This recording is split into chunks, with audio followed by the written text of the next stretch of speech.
Hi guys, so I'm going to show you today how to teach your students how to make this really neat, simple design with basic construction geometry. And the tools you'll need is a pencil, one of these doodads, a little compass, and a straight edge. That's kind of hard to see here, let me shine it. There you go, see, straight edge ruler. And if you'd like, it can be helpful to have some of these extra ones, but these ones aren't necessary. So you've got that one, and this one, and this one. Right. So you guys can watch me do it, and we'll see how this goes. And I hope you enjoy.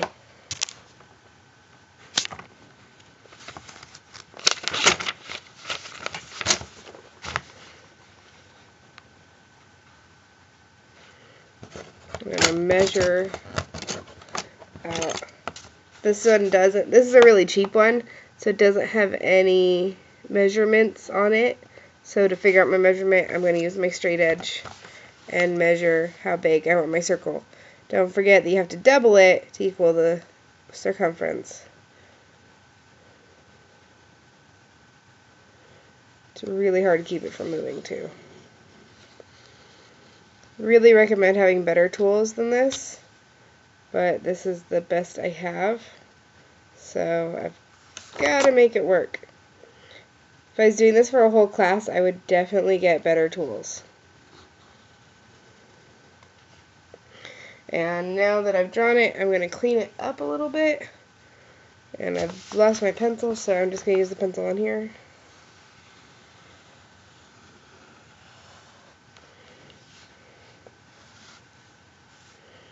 Just so I have my basic circle so I can see. That's what we start out with, the circle. Circle. Alright, so from there, I'm going to get my straight edge again, which likes to hide on my table again because I said it's clear. I'm going to measure my circle to make sure it's the right size, and it is. It's 4 inches. So now I'm going to measure, look at the little line. Alright.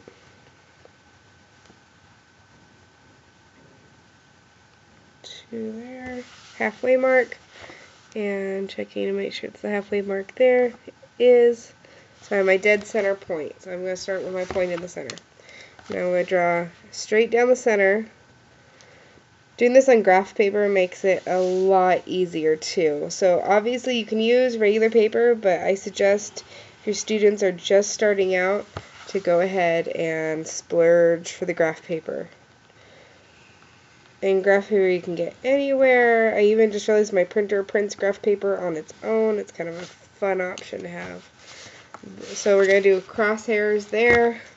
Then we're going to do it again from the middle in between these sections.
It's a good idea to have your students do it really lightly at first because you do sometimes make mistakes, and when mistakes are made, then you've got to figure out how to fix them. So now that you have all your crosshairs on there, I hope you can see that, yeah, a little bit, then you're going to square them off. So now that you have the crosshairs and want to square them off, this is where it gets a little easier, and the kids should just be able to whiz by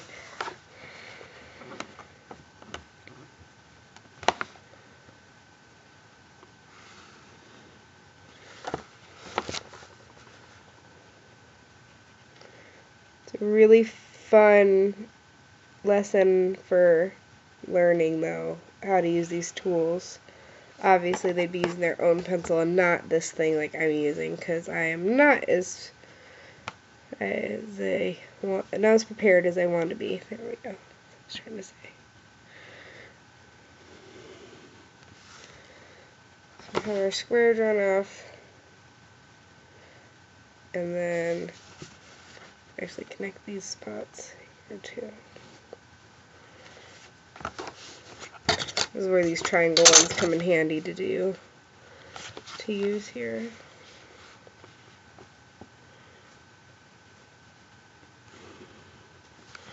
A square from one edge to another.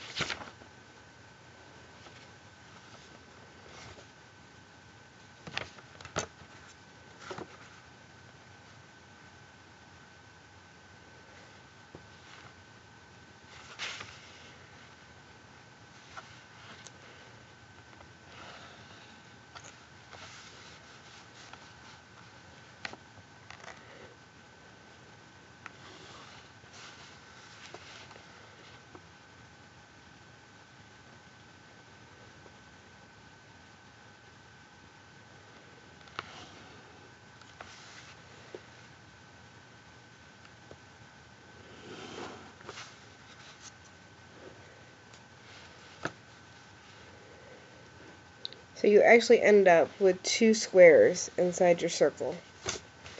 Now here's how it looks out. Obviously there's a few mistakes, but I think it's good to show your students that you make mistakes too and you're not perfect. So now you're going to clean it up again with your straight edge and have the children go back with the marker. I like to outline everything in black first and then let them choose the medium they want to add color. And that's kind of like the reward for doing all the work. And you can give them, you can make this lesson a little more detailed and a little more intricate by giving them the actual mathematic formulas for this. And then having them go from there. That might work out pretty well, I would think.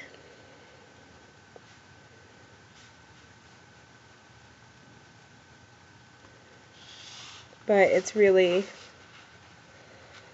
up to you. I like this lesson because it's really easy to customize for your classroom and what your students need. It's easy to make it advanced for your advanced students or for those who are not quite there yet.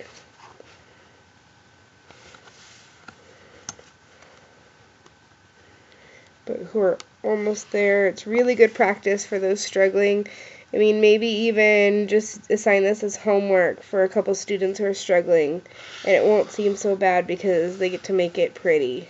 Especially if you have students that like art but are as confident in math, this is a really non-intimidating way to help them like math.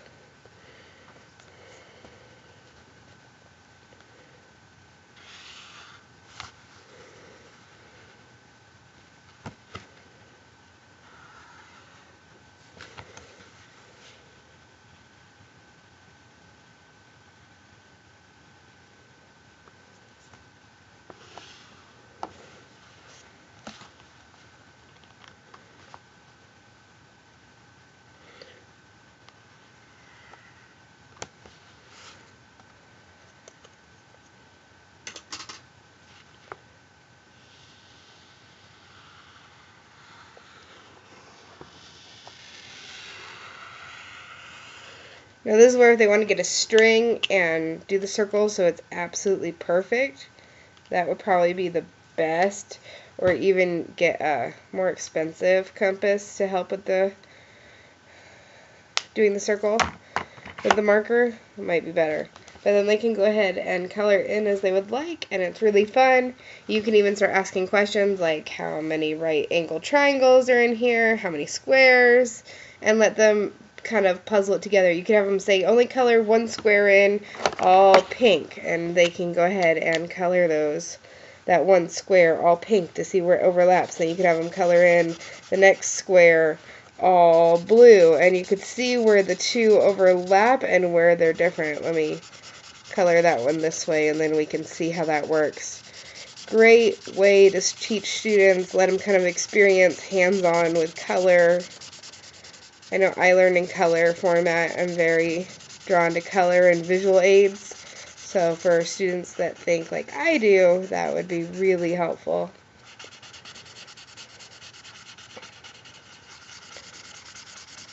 Just about done, I promise. Scribble, scribble, scribble, scribble, scribble.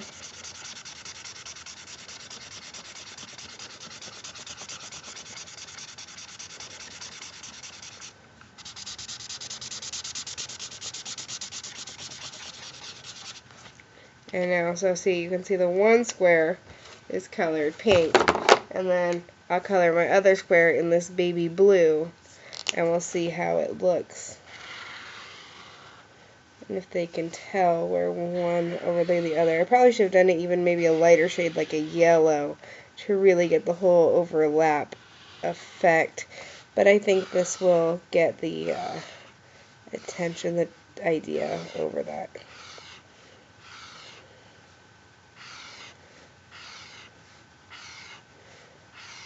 I really thought I could color a little faster than I am, so I apologize for the time it's taking. But I did want to be really thorough with this.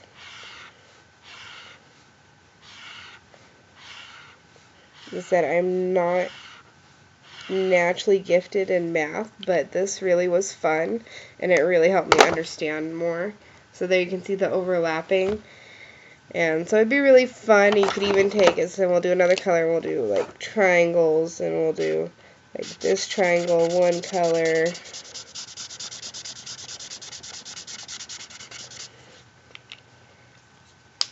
And now I'll do like an orange.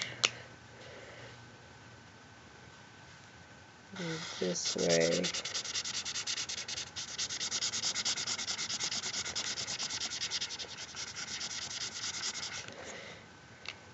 This would be a great way if you are trying to incorporate art into your other lessons, so the kids kind of get, this would be a great color theory one, along with a math theory. You can kind of see that. So I really do like that. I hope you enjoyed it too. Thank you for listening and for your time, and I hope you had as much fun and are looking forward to doing this lesson as I am.